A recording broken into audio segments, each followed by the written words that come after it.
Turkey की राजधानी Ankara में रूस के राजदूत आंद्रे कार्लोव की बंदूकधारी ने गोली मारकर हत्या कर दी। हालांकि स्पेशल कमांडो की टीम ने हमलावर को तुरंत मार गिराया। कार्लोव अंकारा में एक आर्ट एग्जीबिशन देखने गए थे। हमलावर ने कार्लोव को गोली मारने के बाद धार्मिक नारे भी लगाए। हमलावर टर्की पुलिस का जवान है। फिलहाल वो पुलिस की दंगा प्रभावित टुकड़ी में तैनात था। पुलिस ने हमलावर की मां और बहन को हिरासत में ले लिया है। रूस के राजदूत की हत्या के तुरंत बाद टर्की के राष्ट्रपति ने रूसी राष्ट्रपति व्लादिमीर पुतिन से बात की। टर्की ने रूसी राजदूत की हत्या की कड़ी निंदा करते हुए जांच कर गुनहगारों को अंजाम तक पहुंचाने का भरोसा दिया है। मॉस्को ने भी अपने राजदूत की हत्या के बाद जांच के आदेश दिए हैं। रूस इस मामले को संयुक्त राष्ट्र महासंघ में भी उठाने की बात कह रहा है। रूस के विदेश मंत्रालय ने बयान जारी कर हमले को बर्बर आतंकी हमला बताया। रूस के विदेश मंत्रालय ने कहा कि तुर्की ने हमें अपने स्तर पर जांच और कार्रवाई का भरोसा दिया है। मॉस्को कार्रवाई पर पैनी नजर रखे हुए है। जर्मनी की राजधानी बर्लिन के क्रिसमस बाजार में एक सनकी ड्राइवर ट्रक लेकर भीड़ में घुस गया। हादसे में 9 लोगों की मौत हो गई, जबकि करीब 50 से ज्यादा लोग घायल हैं। मृतकों की संख्या बढ़ने की आशंका जताई जा रही है। पुलिस ने ट्रक सवार एक व्यक्ति को हिरासत में लिया है, जबकि ट्रक में एक व्यक्ति मृत पाया गया है। जर्मन संघीय जांच टीम मामले की जांच कर रही है।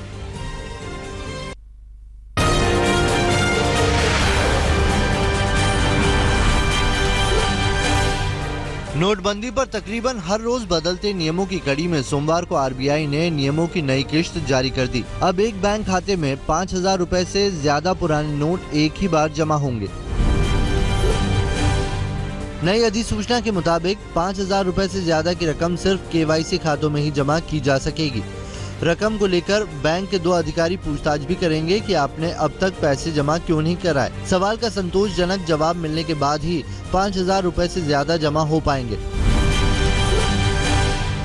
सरकार के आरबीआई की ताज़ा अधिसूचना में और भी कई दिशा निर्देश हैं। आरबीआई ने कहा है कि केवाईसी जमा न कराने वाले खाता धारकों के अकाउंट में 50,000 रुपए तक ही जमा कराने की सीमा होगी। इसके अलावा नई अधिसूचना के मुताबिक आप किसी दूसरे व्यक्ति के खाते में भी 50,000 रुपए तक ही जमा करा सकते हैं, लेकिन इसके लिए उस व्यक्ति की लिखित अनुमति जरूरी होगी। नोएडा में डीआरआई ने छापा मारकर 40 किलो सोने के घोटाले का खुलासा किया है। बताया जा रहा है कि ये सोना दुबई से SEZ यूनिट में खपाने के नाम पर मंगाकर उसे मार्केट में बेचा गया। डीआरआई ने इस मामले में 150 करोड़ की कर चोरी का खुलासा किया है। घोटाले के आरोपी मास्टरमाइंड को गिरफ्तार कर लिया गया है। यूपी के लखीमपुर खीरी में कैश के लिए लाइन में लगे एक बुजुर्ग की मौत हो गई। शारदा नगर इलाके में लाइन में लगे बुजुर्ग बीते 10 दिनों से रोजाना कैश के लिए आ रहे थे। लाइन में लगे जमीन पर गिर पड़े और उनकी जान चली गई। बुजुर्ग की मौत के बाद लोगों का गुस्सा फूट पड़ा और मौजूदा भीड़ ने जमकर हंगामा किया।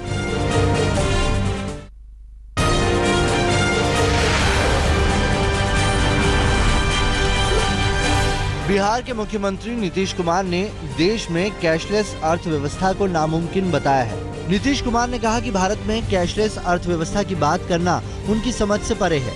कैशलेस अर्थव्यवस्था को बढ़ावा देने के लिए चाहे कितना भी प्रचार किया जाए, देश में इसे लागू करना संभव नहीं है। मुंबई से सटे भायंदर में पुलिस ने हवाला का कारोबार चलाने वाले 4 लोगों को गिरफ्तार किया है। गिरफ्तार लोगों में एक सीए भी शामिल है। आरोप है कि चारों आरोपी फर्जी कंपनी खोलकर हवाला का कारोबार करते थे। पुलिस रिमांड खत्म होने के बाद आज आरोपियों को कोर्ट में पेश किया जाएगा। यूपी के मेरठ में आयकर विभाग ने सिंचाई विभाग के इंजीनियर के घर छापा मारा और 15 लाख के नए नोट बरामद किए। पुलिस ने इंजीनियर आर.के. जैन के घर से 5 लाख की पुरानी करेंसी भी बरामद की। आयकर विभाग को इंजीनियर के 2 लॉकर्स की जानकारी मिली है, जिसकी जांच की जा रही है। यूपी के कानपुर में पीएम मोदी की रैली के दौरान बीजेपी कार्यकर्ताओं ने एक जेब कतरे की जमकर पिटाई की। बताया जाता है कि रैली के दौरान जेब काट रहे चोर को कार्यकर्ताओं ने रंगे हाथ पकड़ लिया और उसे जमकर पीटा। बाद में लोगों ने बीच बचाव कराकर उसे पुलिस के हवाले कर दिया। अभिनेता आमिर खान कोल्हापुर में अपनी फिल्म दंगल के प्रमोशन के लिए पहुंचे। यहां पहलवान दादू चौगुले ने आमिर खान को चांदी की गदा भेंट की। दंगल 25 दिसंबर को रिलीज हो रही है। दंगल के प्रमोशन में आमिर खान अपनी आने वाली फिल्म टंग ऑफ हिंदुस्तान के लुक में नजर आए। टंग ऑफ हिंदुस्तान में आमिर खान महानायक अमिताभ बच्चन के साथ काम कर रहे हैं।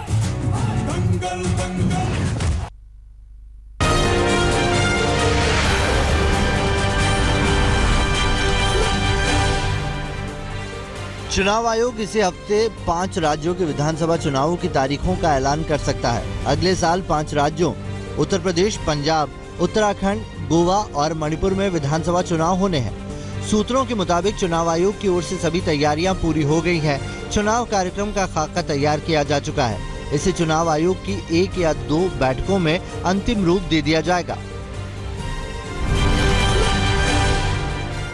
अगले साल फरवरी के दूसरे हफ्ते में चुनाव कराए जा सकते हैं। सूत्रों के मुताबिक चुनाव प्रचार के लिए आयोग की ओर से 35 से 40 दिन का वक्त दिया जा सकता है। आज चुनाव आयोग के उप निर्वाचन आयुक्त विजय देव उत्तर प्रदेश के 4 जिलों का दौरा भी कर सकते हैं। समाजवादी पार्टी अध्यक्ष मुलायम सिंह यादव देवरिया में आज रैली करेंगे। मुलायम की रैली में समाजवादी पार्टी के प्रदेश अध्यक्ष शिवपाल यादव भी मौजूद रहेंगे। चुनावी रैली में मुलायम सिंह नोटबंदी के मामले पर पीएम मोदी को निशाना बना सकते हैं। मध्य प्रदेश के भोपाल में दिल्ली सीएम अरविंद केजरीवाल परिवर्तन रैली करेंगे। भोपाल के छोटा दशहरा मैदान में रैली के दौरान केजरीवाल नोटबंदी और शिवराज सरकार के खिलाफ मोर्चा खोलेंगे। आम आदमी पार्टी ने गोवा में एल्विस गोम्स को अपना सीएम उम्मीदवार घोषित कर दिया है।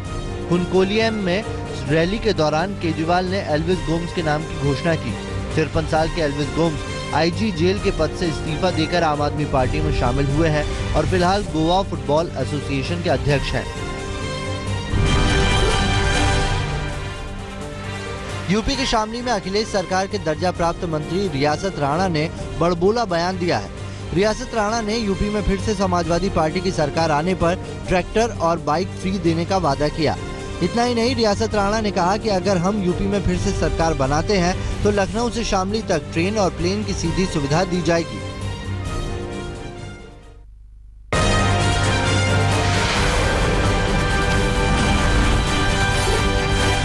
राजस्थान के बारां में खेत में काम कर रही बुजुर्ग महिला से रेप का मामला सामने आया है।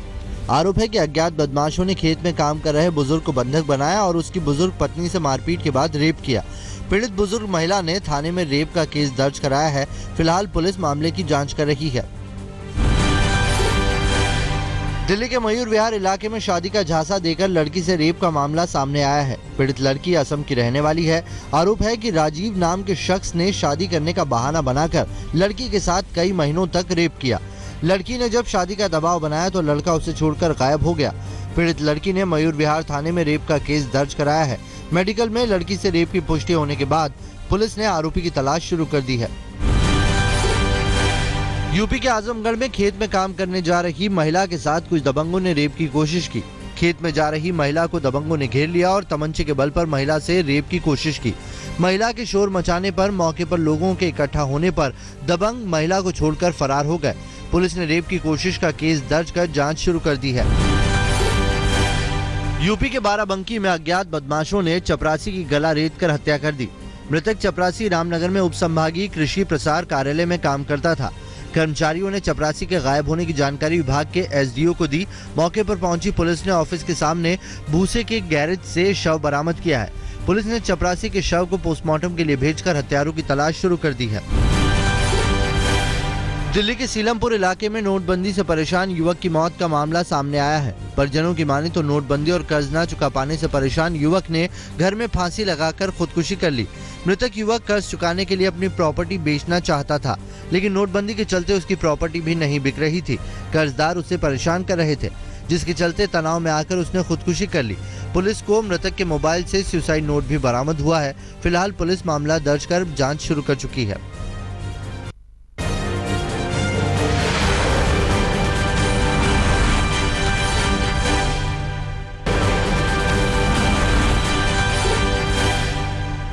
चेन्नई टेस्ट में 13 शतक लगाकर करुण नायर ने इतिहास रच दिया है। करुण नायर टेस्ट क्रिकेट में 13 शतक लगाने वाले सहवाग के बाद दूसरे भारतीय खिलाड़ी बन गए हैं। वीरेंद्र सहवाग 2 बार 13 शतक लगाने का कारनामा कर चुके हैं। नायर ने वेस्टइंडीज के महान बल्लेबाज सर गैरी सोबर्स के रिकॉर्ड की बराबरी की है। सोबर्स ने भी अपनी पहली शतकीय पारी को 13 शतक में बदला था। करुण नायर ने दिन का खेल खत्म होने के बाद प्रेस कॉन्फ्रेंस में कहा कि मुझे लगता है कि इस भावना से बाहर आने में मुझे कुछ दिन का समय लगेगा। करुण ने कहा कि 280 रन बनाने के बाद रविंद्र जडेजा ने उन्हें 300 रन बनाने के लिए प्रेरित किया। नायर ने माना कि 99, 199 और 299 रन के स्कोर्स पर वो नर्वस थे। चेन्नई टेस्ट में 13 शतक लगाने वाले करुण नायर के माता पिता ने अपने बेटे की कामयाबी पर खुशी जताई। सोशल मीडिया पर भी प्रधानमंत्री नरेंद्र मोदी, अमिताभ बच्चन समेत तमाम हस्तियों ने नायर को बधाई दी। सहवाग ने ट्वीट कर लिखा, 300 के क्लब में आपका स्वागत है। पिछले 12 साल 8 महीने से मैं यहाँ अकेला था। शुभकामनाएं करुण, मजा आ गया। चेन्नई टेस्ट में टीम इंडिया नायर के 303 और लोकेश राहुल के 199 रनों की बदौलत भारत ने पहली पारी 7 विकेट पर 759 रन पर घोषित की। भारत का टेस्ट इतिहास में ये सबसे बड़ा स्कोर है। चौथे दिन इंग्लैंड ने दूसरी पारी में बिना किसी नुकसान के 12 रन बना लिए हैं और वो भारत से अभी भी 270 रन पीछे है। ब्रिस्बेन टेस्ट में कांटे के मुकाबले में ऑस्ट्रेलिया ने पाकिस्तान को रोमांचक मैच में 39 रनों से हरा दिया। 490 रनों का पीछा करने उतरी पाकिस्तान की टीम 450 रनों पर ही सिमट गई। पाकिस्तान की तरफ से असद शफीद ने 137 रनों की पारी खेली।